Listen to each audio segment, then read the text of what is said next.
सब मेरे साथ मिलकर के बोलेंगे। अहमेव स्वयं इदं वदामि जुष्टं देवेभिरुतमानुषेभिः यं कामये तं तं उग्रं कृणोमि तं ब्रह्माणं तं ऋषिं तं सुमेधाम्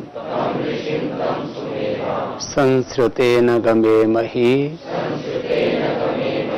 मा श्रुतेन विराधिषि मय्येवास्तु मयि श्रुतम् ऋषीणां चरितं सत्यम्। ये हमारे जीवन के आदर्श हैं। हम किसी भी विषय में, किसी भी संदर्भ में, किसी भी परिप्रेक्ष्य में जब सोचते हैं तो वहां कोई ना कोई एक मर्यादा निर्धारित की हुई होती है।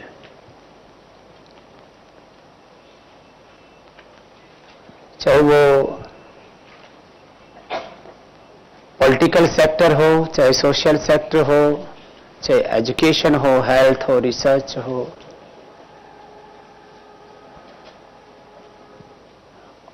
हर एक क्षेत्र की एक मर्यादा होती है। उसी मर्यादा में, उसी परिधि में, उसी अनुशासन में सब लोग जीते हैं। हमने ये संकल्प लिया है कि हमें भगवान के मार्ग पर आगे चलना है। तो भगवान के मार्ग पर आगे बढ़ने के लिए मैंने ये कुछ आदर्श मंत्रों के माध्यम से, महापुरुषों के वचनों के माध्यम से, आप पुरुषों के आदेशों के माध्यम से आपके सामने रखे। और जो हमारे सामने आदर्श होता है उसका हम 100% पालन करें। इस तरह की हमारी चेतना हो, इस तरह का हमारा जीवन हो। साधना के समय इस मंत्र को मैं बार बार आपके बीच में रखता भी हूं। पूज्य स्वामी जी महाराज जी का भी एक वाक्य मैं बार बार बोलता हूं कि भाई हम तो भगवान की पकड़ में आ गए, भगवान ने हमारा वर्ण कर लिया है, भगवान ने हमें स्वीकार कर लिया है, या हमने अपने आप को भगवान के हाथों में अर्पित कर दिया है, या अब तो भगवान के अनुग्रह से हम अनुग्रहित हो गए हैं। ये जब हमारे जीवन में घटित हो जाता है, यह सत्य जब हमारे जीवन में प्रतिष्ठित हो जाता है, तो फिर हमारे जीवन की दिशा कुछ और ही हो जाती है। फिर एक एक क्षण हम प्रभु के ही अंग संग जीने लगते हैं। भगवान की प्रतिज्ञा, भगवान की व्यवस्था, भगवान के नियम वो कभी भी व्यर्थ नहीं होते हैं। तो भगवान की कितनी बड़ी प्रतिज्ञा है, ये भगवान की कितनी बड़ी व्यवस्था है, और माने इससे स्पष्ट निर्देश तो कोई हो ही नहीं सकता। अहमेव स्वयं इदं वदामि जुष्टं देवेभिः व्रतमानुषेभिः। सब मनुष्यों से और सब देवताओं से जो मुझसे जो सब प्रीति सेवन है, जो मुझसे प्रीति करते हैं और जो मेरी उपासना करते हैं, जो वेदानुकूल आचरण करते हैं, जो अंतः प्रेरणाओं के अनुसार जीवन में चलते हैं, उनके लिए भगवान की तो बहुत बड़ी व्यवस्था है कि फिर मैं उनको निरंतर ऊंचा उठाता हूं, उनको ब्रह्मा बनाता हूं, अर्थात संपूर्ण सत्य ज्ञान उनके भीतर प्रतिष्ठित कर देता हूं। सत्य ज्ञान से, यथार्थ ज्ञान से, निर्भ्रांत ज्ञान से, दिव्य ज्ञान से प्रकाशित हो जाते हैं। यह ब्रह्मा का अर्थ। उनको ऊंचा उठाता हूं, उनको अपलिफ्ट करता हूं, उनका ऊर्ध्व आरोहण करता हूं।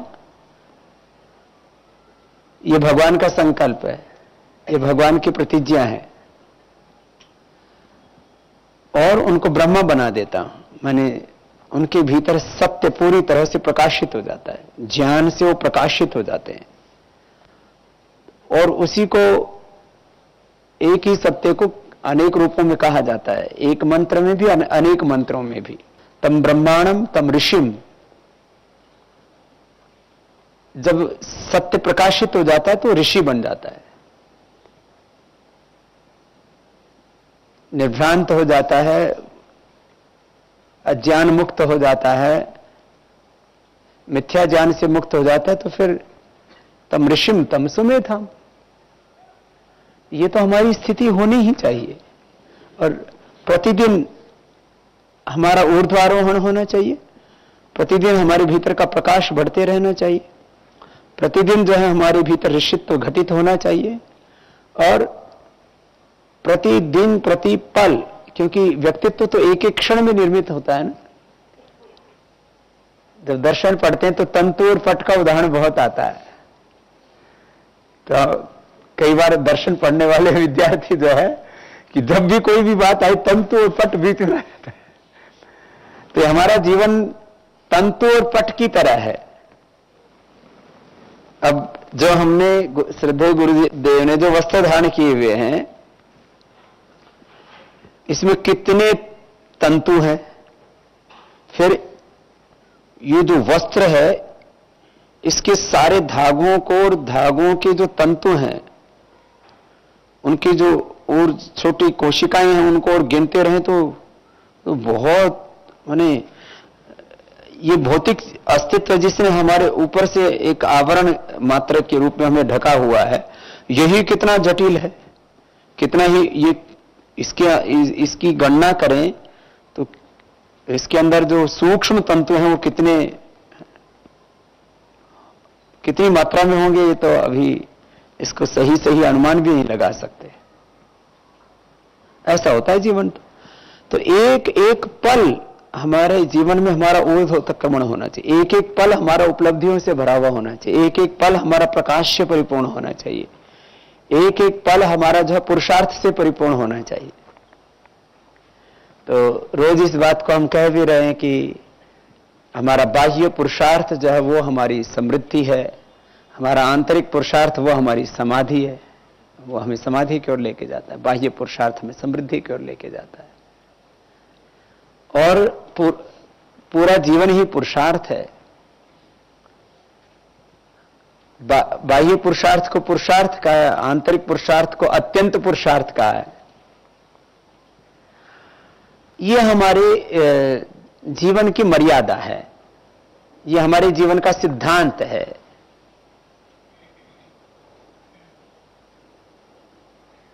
और इसमें हम जीते हुए और आगे बढ़ रहे हैं। यहां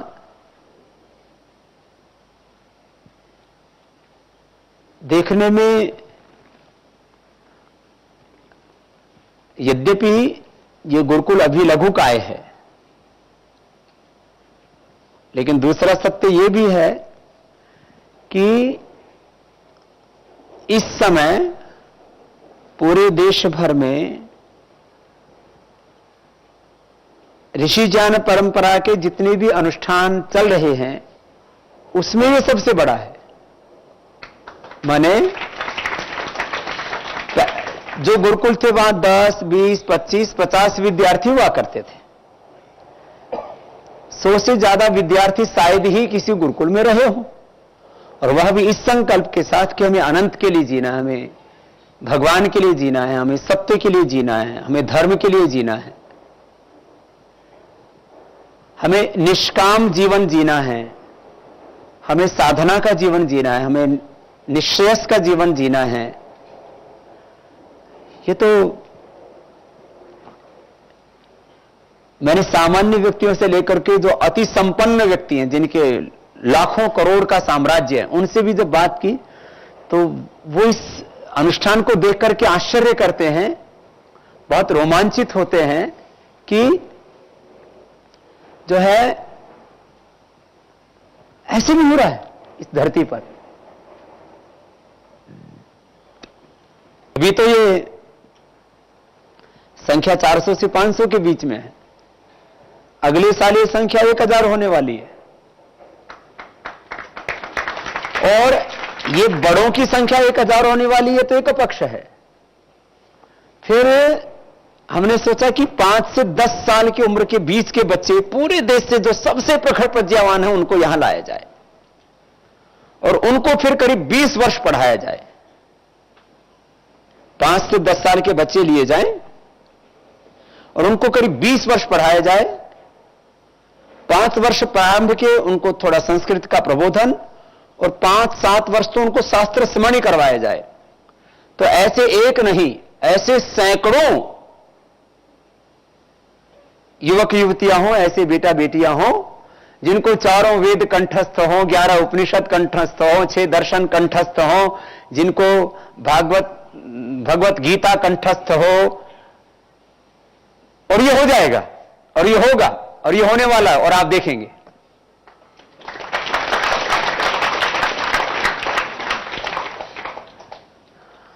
क्योंकि बड़े वैसे बहुत अच्छे होते हैं, आप बहुत अच्छे हो सब, लेकिन एक थोड़ी सी गड़बड़ हो जाती है। ये स्मृति ना, इसमें बाहर का इतना कचरा घुस जाता है, वो फ्लॉपी फुल हो जाती है। इतनी सूचनाएं या तो संग्रहित हो जाती है, ऐसे फुल तो नहीं होती है। हम 1 to 5% अपने ब्रेन का यूटिलाइज कर पाते हैं, लेकिन जो भी अवरोध हो, बड़ी उम्र में स्मृति का सामर्थ्य थोड़ा घटता जाता है।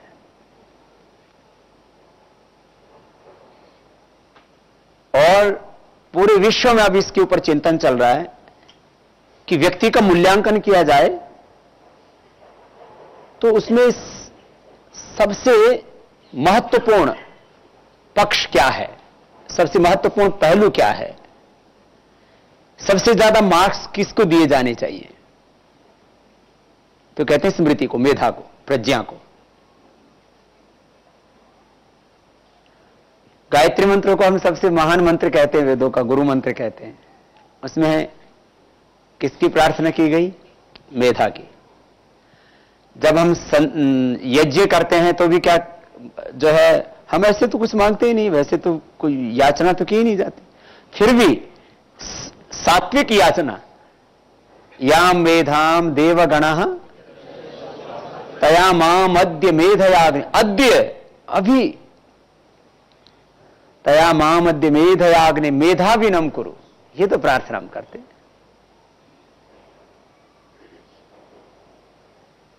और योग का भी फल, योग दर्शन का जो प्रथम पाद है उसमें क्या बताया? निर्विचार वैशारद्य अध्यात्म प्रसाद है ऋतंभरा तत्र प्रज्ञा।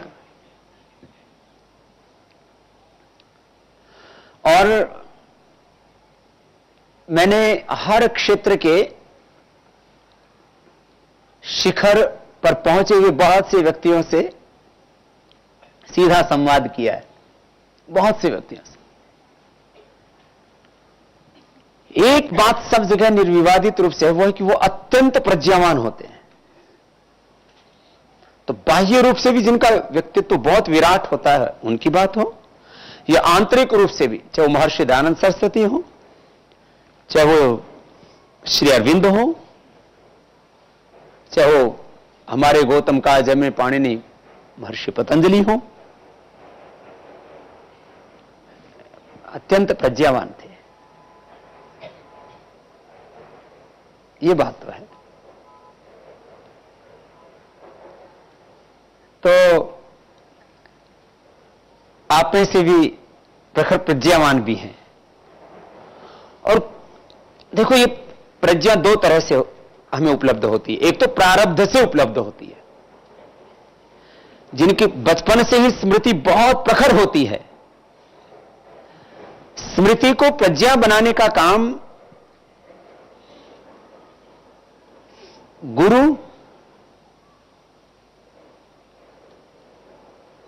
और उसकी स्वयं की साधना और उसका पुरुषार्थ, ये उसको स्मृति को फिर प्रतिभा में, प्रज्ञा में, रितंभरा में, मेधा में उसको रूपांतरित करता है। तो यद्यपि मैं पुरुषार्थ का उपासक हूं, हमेशा ही मैं पुरुषार्थ की, पराक्रम की, उत्साह की ही बात करता हूं और उसी को जीता हूं, उसी को कहता हूं, उसी को जीता हूं, उसी में रचा बसा हूं। लेकिन यह मैं स्वीकार करता हूं कि जो हमें बचपन में, जिस समय किसी ने हमारे लिए विशेष पुरुषार्थ नहीं किया और हमने भी इस जन्म में विशेष पुरुषार्थ नहीं किया, उस समय भी कोई बहुत प्रखर प्रज्ञावान होता है और किसी किसी की प्रज्ञा उतनी प्रखर नहीं होती है, स्मृति उतनी सबल नहीं होती है। इसमें तो अपने को स्वीकार करने में कोई आपत्ति भी नहीं होनी चाहिए। लेकिन इसमें एक समस्या आती है कि जिनकी स्मृति थोड़ी कमजोर होती है ना, फिर ही मान लेते हैं हमारा तो प्रारब्ध ही खराब है। ऐसा नहीं है। आप इस जन्म में भी पुरुषार्थ करके अपनी प्रज्ञा का बहुत अधिक विकास कर सकते हो, बहुत अधिक।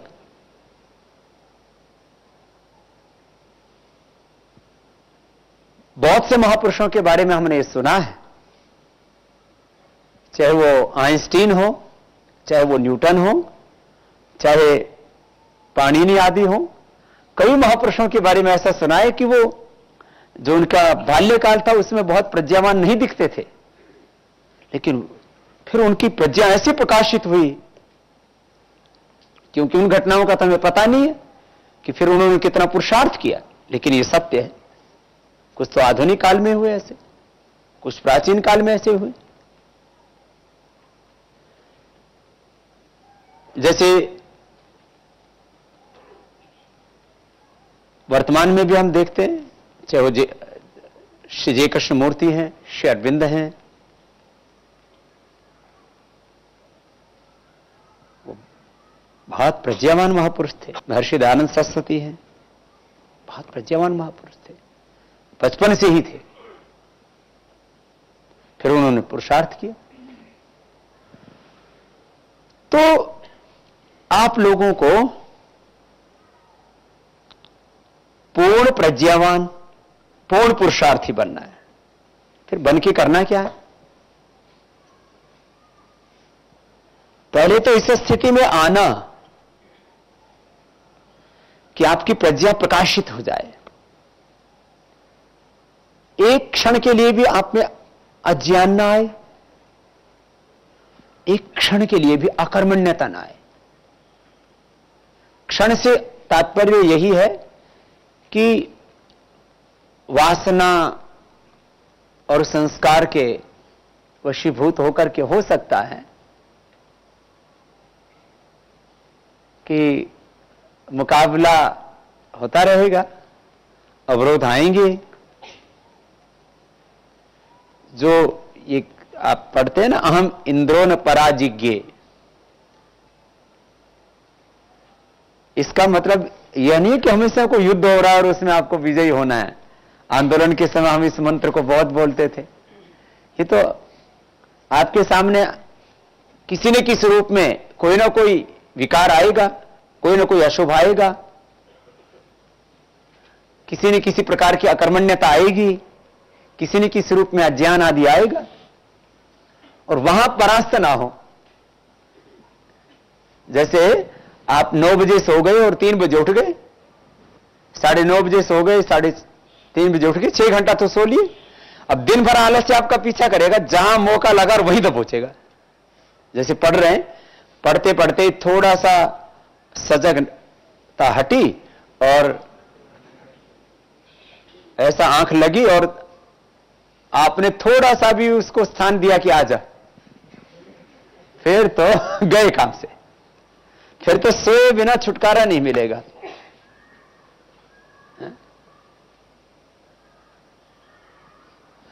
तो उसका स्वागत ही नहीं करना, उसके सामने पराजित नहीं होना, यही योगी की तनु अवस्था है कि सामना तो होगा, मुकाबला तो होगा। उसमें यह कोई संघर्ष वाला भी प्रश्न नहीं है। मैंने एक अपनी मर्यादा बनाई हुई कि मुझे परास्त नहीं होना उसके सामने। तो दिन भर हो सकता है आपका अज्ञान पीछा करता रहे, दिन भर जो अकर्मण्यता आपकी का पीछा करती रहे। एक वो भी स्थिति आएगी जब आप बिल्कुल सहज हो जाएंगे, लेकिन पहले तो इस दौर से गुजरना ही पड़ेगा। तो आप सब पिछले कई वर्षों से, 4-5 वर्षों से, और खास करके पिछले 4-5 महीनों से अत्यंत पुरुषार्थ कर रहे हैं। इसमें आपने बहुत उपलब्धियां भी की हैं, और जब आपने ये संकल्प कर लिया है कि हमें ऐसे ही जीना है, तो अब आगे की बात कह रहा हूं कि ऐसा होने के बाद फिर क्या होगा। तो जीवन की समझ थोड़ी विकसित हो, और यहां की मर्यादा भी आपको इस माध्यम से थोड़ा कहना चाहते हैं। वो यह है कि आप में जो गुरु शिष्य परंपरा से जो ज्ञान पाया वो प्रतिष्ठित हो गया, और आपकी शिक्षा दीक्षा भी पूरी हो गई। उसके बाद क्या करेंगे? तो ये जो पूरी तैयारी है वो इस बात के लिए है कि हम सब उस भगवान के अमृत संतानें, हम सब ऋषि शिक्षाओं की संतानें, भगवान के साम्राज्य का, भगवान के उस सत्य का, वेद ज्ञान का और ऋषियों की ज्ञान परंपरा का, उसका प्रकाश चारों ओर फैला है। तो यहां यह तैयारी इसलिए चल रही है कि पिछले 1000 सालों में, ऐसे तो करीब 2000 वर्ष का जो कालखंड है ऐतिहासिक दृष्टि से, उसमें क्रमशः पतन हुआ, लेकिन पिछले 1000 सालों में इस देश में व्यापक तौर पर, बाह्य बात कर रहा हूं मैं, आंतरिक रूप से तो इस कालखंड में भी बहुत से महापुरुष तप करते रहे हैं और इस तमाम तरह की विद्रूपता से वो अछूते रहे, लेकिन पिछले करीब 1000 वर्षों के कालखंड में सामाजिक, आर्थिक, राजनैतिक, सांस्कृतिक, आध्यात्मिक, धार्मिक आक्रमण होते रहे, और उससे इस देश का जो स्वाभाविक ओज तेज था उससे खंडित हुआ। ऋषियों का यह देश, भगवान की भूमि, इसलिए नहीं कह रहे हम कि हम भारतवर्ष में पैदा हुए। श्री अरविंद कहते हैं, श्री अरविंद तो बहुत उच्च कोटि के महापुरुष थे, उसमें उनमें देश का आग्रह नहीं था, व्यक्तियों के लिए भी कोई आग्रह नहीं था कभी भी। सबके प्रति दिव्य दृष्टि रखते हुए भी इस बात को कहते हैं कि ये देवभूमि है, ये भगवान की भूमि है। तो इस अस्तित्व की रचना ही कुछ ऐसी है, जैसे अपने शरीर में यूं तो हर एक कोशिका में भगवान के रीति नियम काम कर रहे हैं, इस सृष्टि का पूरा अस्तित्व ऐसा ही है, लेकिन इसमें मस्तिष्क का एक विशेष स्थान है। ऐसे ही जैसे हमारे पिंड में मस्तिष्क का स्थान है, तो इस ब्रह्मांड में ये जो हमारे चारों तरफ जो दृश्य अस्तित्व है, इसमें भारत का वैसा ही स्थान है। तो ये इतना महान देश आज जिस स्थिति में पहुंच गया है, उससे इसको वापस बाहर निकाल करके इसको ऋषियों का देश बनाना। इंद्रम वर्धन तो अपत्रह कर्मंत विश्व आर्यम अपघ्नंत रावण का जो वेद का उद्घोष है, उसका भी यही तात्पर्य है कि चारों ओर दिव्यता हो, चारों ओर शुभ हो, ऐसा। तो इसके लिए आप सबको तैयार किया जा रहा है कि 1000 वर्षों से जो आभा मंडल खंडित हुआ, उसको दोबारा से हम घड़ सकें, दोबारा से उसमें शुभ का, दिव्यता का आधान कर सकें, भगवत्ता का आधान कर सकें, बाहर से भी और भीतर से भी। और एक ऐसा आभा मंडल हम तैयार करें इस राष्ट्र में, वो इस राष्ट्र के लिए नहीं होगा, वह पूरे लोक के मंगल के लिए होगा, लोक कल्याण के लिए होगा। फिर एक ऐसा आभा मंडल तैयार करें, लेकिन कहीं तो एक जगह साधना घटित होगी कहीं तो एक जगह तप घटित होगा। भद्रमिच्छन्त ऋषः सर्वविदा तपो दीक्षाम उपनिषेदुरग्रे ततो राष्ट्रम बलम ओजस्स जातम तदस्मै देवा उपसम नमंत। एक कहीं तो वो घटित होगा ना। आप ऋषित्व में, देवत्व में पूरी तरह से प्रतिष्ठित हो जाएं, फिर निष्काम सेवा करें और साधना करें, स्वामित्व के मोह से मुक्त होकर के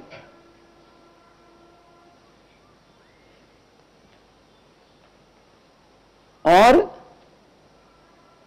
सांसारिक जो बंधन के पाश हैं उनसे मुक्त होकर के।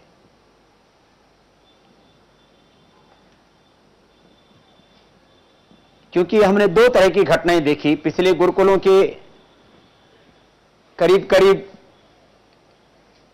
अपने और गुरुजनों को मिलाओ तो करीब 50 वर्षों के अनुभव से, गुरुजी के भी अनुभव अपने साथ ही समाविष्ट कर लेता हूं।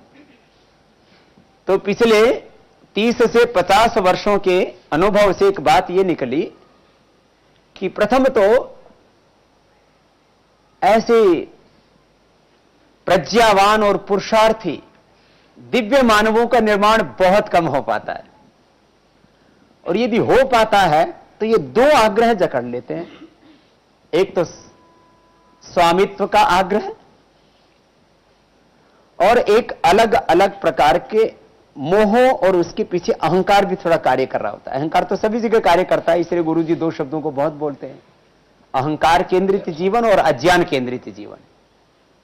वो एक दूसरे के साथ वो अपना अस्तित्व खड़ा करते हैं, एक दूसरे को निर्मित करते हैं।